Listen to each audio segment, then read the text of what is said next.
just watch. Don't believe me, just watch. Don't believe me, just watch. Hey, hey, hey, oh! On aurait pu commencer par le foot, mais non. Je me suis posé la question. Ouais. Il y avait une équipe de France sur la patinoire.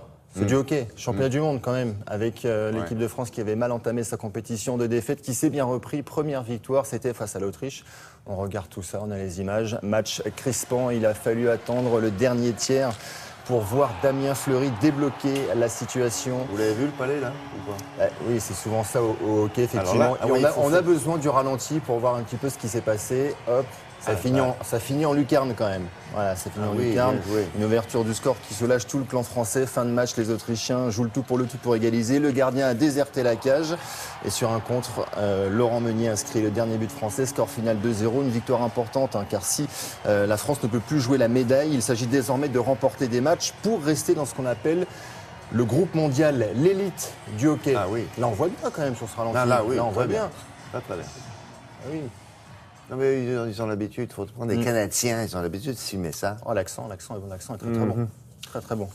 Je m'y tenterai pas. Du football Bah ouais. Oui, avec la vieille dame qui en a toujours sous le pied. La vieille dame, c'est le surnom de l'équipe de la Juventus de Turin, les Italiens. On va leur dire ça dans les vestiaires. Salut les vieilles dames. La Juventus de Turin qui a remporté le match aller face au tenant du titre, le Real Madrid. Ouverture du score pour Morata à la 8e minute de jeu. Hop, il traînait dans le coin, ça fait 1-0. Les Madrilènes reviennent dans le match grâce à l'inévitable Cristiano Ronaldo. Le Portugais remet les deux équipes à égalité, un partout.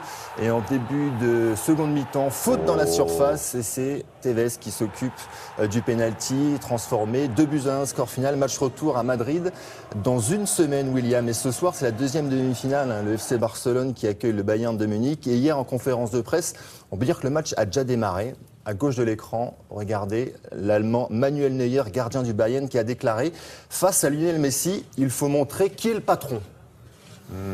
Bon, Lionel Messi... Il faut qu'il fasse attention, lui, parce que Messi peut lui passer entre les jambes. Oui, quand on voit la taille de...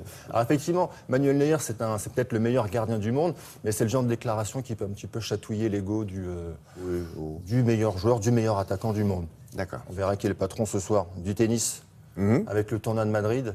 Il ne fait pas bon être la raquette de Viktor Troicki. Regardez les images. Le Serbe qui était très frustré hier.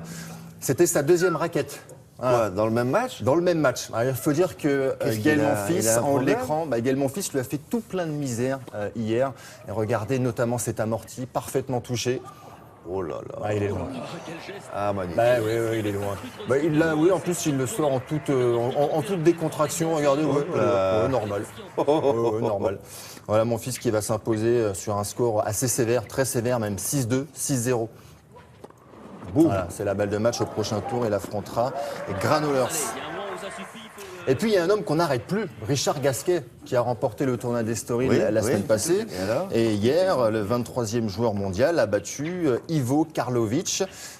Pareil, un score, un match tranquille, on va dire, 6-3, 6-4.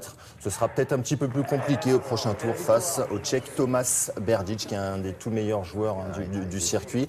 Un mot sur les filles avec la victoire de Caroline Garcia, la jeune joueuse tricolore qui a battu Carolina Pliskova,